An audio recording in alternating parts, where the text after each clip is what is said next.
Hello and welcome to the International Forum on Quality and Safety in Healthcare, Amsterdam, Holland. My name is Michel McKinnon. I'm the Director of Safety and Quality for SA Health. And it's my pleasure today to have a panel discussion in particular on leadership and management and the importance of actually patient safety culture. I'm delighted to say that joining the panel is Dr. Patty Phillips, Chief Medical Officer for SA Health, Dr. Helen Bevan, who is the Executive of Service Transformation Team at the NHS, and Dr. Crump, who's the CEO for the NHS Institute for Innovation and Improvement. Welcome. Thank you. We've got a number of questions for you today. I might start. Helen, this one's for you. What do you think are the key strategies that executive leadership can do and develop to develop a safety culture in large health services? I think that's a great question, Michelle. And where I'd start is by saying that developing a safety culture is about getting people to take action to make care safer. And what I'd say is that if we want people to take action, then the key thing that we need to do is to actually to connect with emotions through values, because actually it's about motivating and mobilising people to change. So the first thing I'd say about building a safety culture is, the importance of telling the story. So in a sense, to create a really compelling story about what the situation is now, what we want it to be, and to explicitly call people to action and be clear about the actions that we want people to take.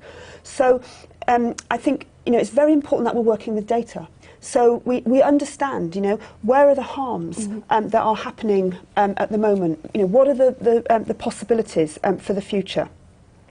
I think it's important to make it very real. And I think one of the most effective ways of doing that is through the stories of the people that have used our services. So again, if there are some stories around what's happened to people, what potential harms were, how actions that we can take, I think is incredibly important. I'd also say it's important to build on what we have already. So to find the people in our organisation or in our system who are already the champions of safety and get them to tell their stories. So, why is safety important to them? What have their experiences been? Because we know that people are far more likely to take action around safety if they can connect with other people's experiences and other people's values. I think it's very important to have goals, to understand what we're aiming for. But I think that in setting goals, we should make a difference between goals that are about compliance and goals that are about commitment. And I mean, of course, we need compliance, because in a sense where we have standards about great safe care, then we need people to adhere to those. But it's actually, I think, a much better place to start from commitment. So people are taking action because they're really committed to making a difference, to being a safe organisation and providing a safe care. So one of the hospitals that I'm working with at the moment in England, the leadership there are setting a goal of 0 pressure ulcers. So there's no hospital system in England. I mean, they exist in other countries, but not in England, where there are no pressure ulcers. So they're getting really organised around this goal, and people are very excited about it. And in a sense, it's their story, the way they're framing it is around a call to action, and it's about asking people to sign up, to commit, to taking action, to enable that to happen. So those are some of the places I'd start. Fantastic, thanks, Helen. That's add a couple of things. We advocate that boards, as the first item of the agenda of their board meeting, focus on a patient safety issue, ideally with a story, as Helen said. If the patients or their carers aren't able to come to the board by some video, or even if it's the clinical professionals explaining what happened, because we think that sets the tone for the whole meeting. I've been on boards for years. There's a tendency for the sort of financial concerns and other things to dominate the agenda. And I was interested here, you may have seen that there's a booklet that they've produced in English, but is from a group of extremely experienced and very successful Dutch healthcare clinical professionals who are explaining to people about the time they made a mistake, about instances where they felt dreadful because they'd done something which was harmful for patients. And they're saying, you know, we need to be honest about the fact that we will fail. It's inevitable. These are very successful people, but they're role modelling the sense of humility and fallibility that if we don't have that, we don't recognise that there's the need to change. Thank you, Bevan. Some of the challenges we're facing now is about competing targets, competing strategies, projects. You mentioned yesterday about 1,000 flowers blooming. You know, so what is the essential requirements for developing a business case for quality improvement in the face of all of the other noise around the financials and, you know, saving $100 million and, you know, executives are just inundated with trying to deal with those targets? Yeah. How do we get that refocus? Yeah. Well, when we began the Institute 5 years ago, and we saw as one of the things that we would have as a focus for our Institute the business case for improving quality and safety, it was at a time when none of us knew that the financial global situation would deteriorate as it has. And our focus at the time was very much on working with clinical professionals to identify the opportunities to improve the patient experience and outcomes, if you like, for their own sake, making the point as almost a secondary point that, and along the way, we will use our resources more effectively, we'll release resources for other opportunities. We were at the time in our system in the context of growing resources at around 9% per year, building capacity as we dramatically, for example, improved waiting times. Now the situation's changed, and people are pretty realistic in England about the fact that the days of those levels of growth are behind us, at least as long as we can see into the future. And we now see that the business case for quality is an essential component of helping to live within the resource growth that we will have, and that it's also a way of us trying to make the right decisions about the inevitable retraction that there'll be in aspects of our service. We've had periods of retraction in our system in the past. We've not always done it in a very elegant or clinically focused way, and we think the new manifestation of the business case for quality is to how to help us take the wisest decisions, at least to protect quality, in many instances to be able to improve quality and directly reduce cost as a consequence. And in some respects, I wouldn't wish the downturn in the growth in resources on any system, but in some respects it gives a new impetus. It brings people who were taking a long time to get around to this agenda to the stark realisation that they have to now tackle the agenda. Some of the metrics that you'd actually suggest? So we do use some national metrics that we developed as clinically focused opportunities for people to see where their organisation's productivity opportunity sits against best quartile performance. They're valuable. They often are valuable actually for boards. We controversially translate the absolute level of performance for an organisation into what would be the resource released if they were to be performing at best quartile performance. And those are in clinically focused areas. An example would be the proportion of patients admitted for routine or elective surgery who come in on the day of surgery. I appreciate in your geographical context that that might be a different challenge for you, but for us the variation is enormously wide, as are variations in utilisation of a range of procedures of low clinical benefit, etc. So we see the benchmarks as the beginning of a conversation. We then want people to set their own quality metrics, and we spend a lot of time helping people to understand how to measure for improvement. And one of the challenges is that there's a very welcome and sensible emphasis in our new system that we're designing in healthcare on outcomes, and that's right. But many of the outcomes are distant in time. particularly for the care of long-term conditions. And sometimes the right metric for you to monitor improvement at a national level doesn't translate to something useful for a clinical team to know whether they're doing better this week than last week.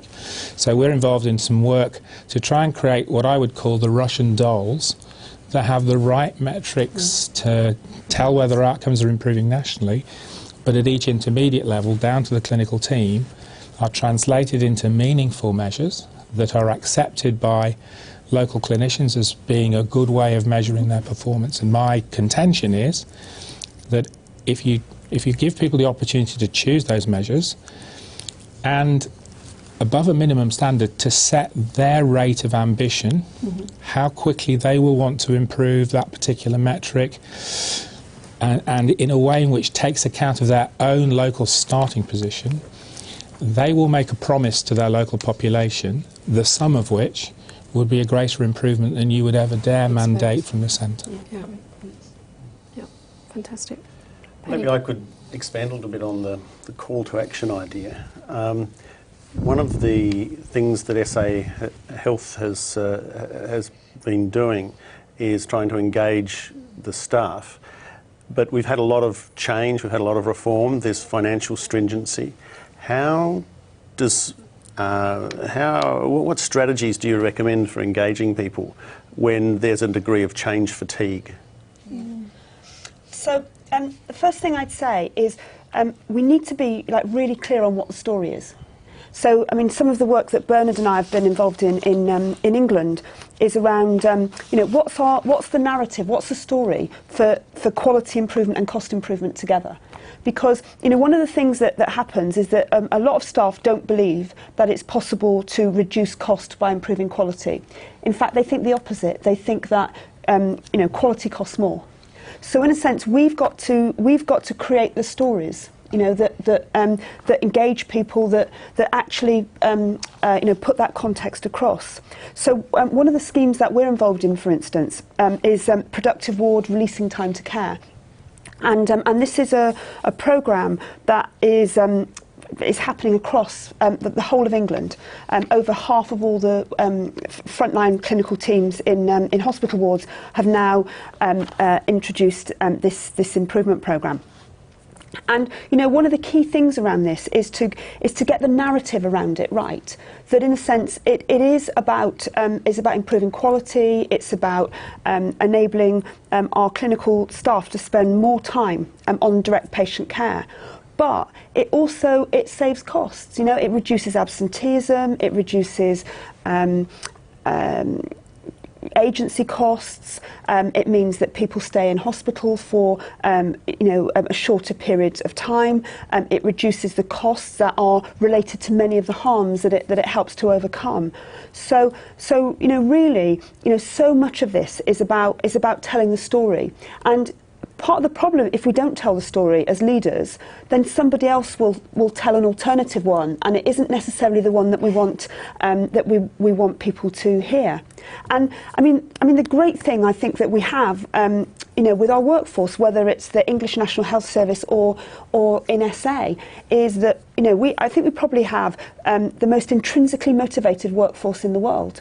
But what we've got to be able to do as leaders is to connect the changes that we are making and that we are leading to values and what really matters to people. And people used to say to me in the past, it isn't possible to make a case for cost reduction that will connect with the values of clinical staff, and that's ridiculous. Of course it is. Because in our country now we've got something like a £20 billion gap that we have to secure, funding gap by 2014. And in terms of the level of cost reduction that's required, it's unprecedented, in our system. And of course we've got a big cost and quality message, but really, you know, we need to take it to a higher level, because actually what we're about is about securing the future of the NHS. In a sense, you know, my generation has always had the NHS. It's always there for us. It's always providing care. That unless we take action now to secure its future, it might not be there for us in old age. It might not be there for the next generation. So, you know, that's the message, and really, you know, I think if we're clear about the goals that we're trying to achieve, and we can create, you know, a common vision moving forward, and we can create the story around that, and people understand the story and are part of developing that story, then I think we have a fighting chance. I agree. I also think it's really important who's telling the story. So we use extensively peer support. So whenever I speak about the productive ward, I might introduce the idea, but then I show the video, or better still, bring along the person who can talk to his or her peers, often her peers in the case of the productive ward, about exactly what they did and exactly how it felt, and the pride that's so self-evident when people have taken a bit of control. And in every case, because people aren't bad people, what's happened is that usually workaround has accreted on workaround over a long period of time. We don't tell people what to do. We give people an opportunity to step back a little bit in a structured way. They see the solutions extremely quickly. They're different in every place. A few are such good ideas, they spread like wildfire through peer support in a way that we'd never achieve by mandating it from the centre. And the other thing is that in many parts of our work, patients and carers have a huge contribution to make to finding ways of reorganising the care around their particular needs, particularly patients with long-term conditions. They completely understand opportunity cost. They wouldn't call it that, but they know that resources are scarce. They come up with ideas that are frequently less costly, very rarely costly solutions, and can take organisations that on the kind of routine measures of satisfaction are doing very well into a different stratosphere of performance. So let's, as well as the leaders who've got a leadership name on the door of their office, we're all leaders. Yeah. That very nicely leads into the next question, which is about the strategies for getting people to step up as leaders, especially in middle management. Yeah, I think this is one of the areas where I think real attention needs to be paid, and we've probably, partly for historical reasons, not made as many efforts in that area, to our cost, I would say.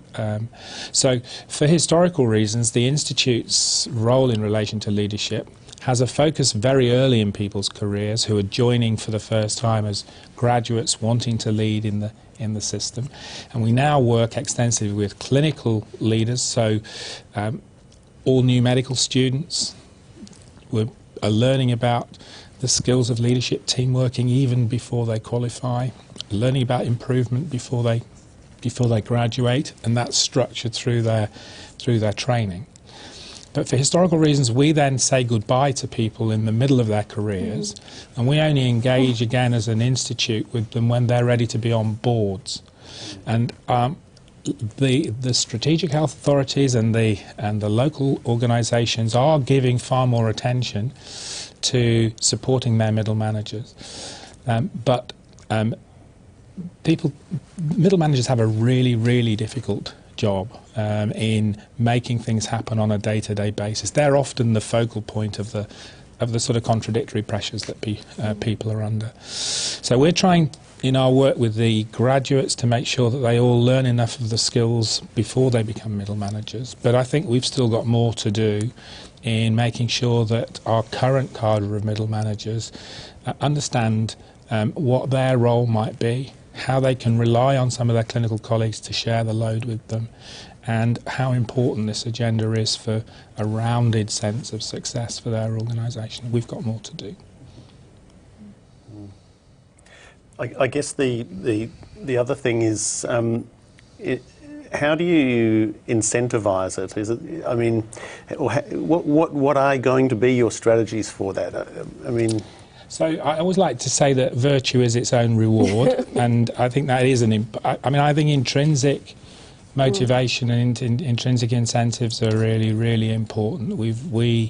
If we can align through the sorts of things Helen's been talking, values to action, that goes a huge way. But we're also increasingly using mechanisms like the tariff mechanism to be able to both incentivise the delivery of high performance elements of care, the things that the best organisations do. An example of that would be that we've introduced recently some what are called best practice tariffs for some of our inpatient care, which tariffs are designed around the practices of the highest performing organisations. We are experimenting with the never event concept for those things that are those negative outcomes that we want to avoid. We do have a system which is, I still think, relatively in its infancy. It's called CQUIN in our system, and that's the way that commissioners of service in our system can put some specific aspects of quality that are locally relevant and important to them into the contractual arrangements with their providers that incent the delivery of certain aspects of quality. But we still have the issue that quite often the person who has to invest in the unavoidable elements of a quality initiative don't necessarily themselves benefit from the consequences.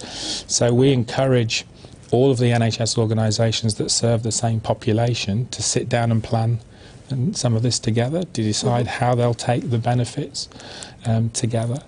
And sometimes the relationships are mature enough for that to work well, and sometimes the competition is still too much for people to be able to comfortably do that. Yeah.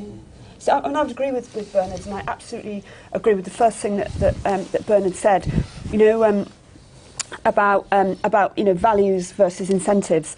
And, you know, in the old days of healthcare improvement in England, we used to do this analysis, and it's called WIFM, which means what's in it for me. Yeah. So whenever we were talking about a group that we were trying to engage and change, whether it is those middle managers or hospital and consultants or GPs or frontline nurses, we would do this WIFM analysis and say, you know, what would it take to entice that person or incentivise that person, you know, to make change.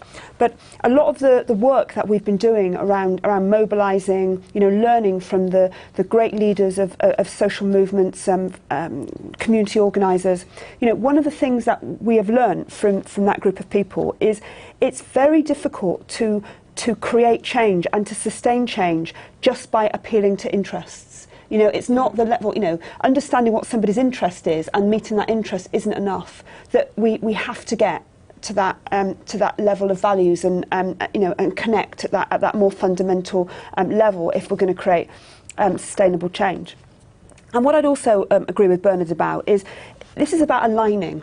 You know, that in a sense, I think often, you know, we're part of a highly complex change process.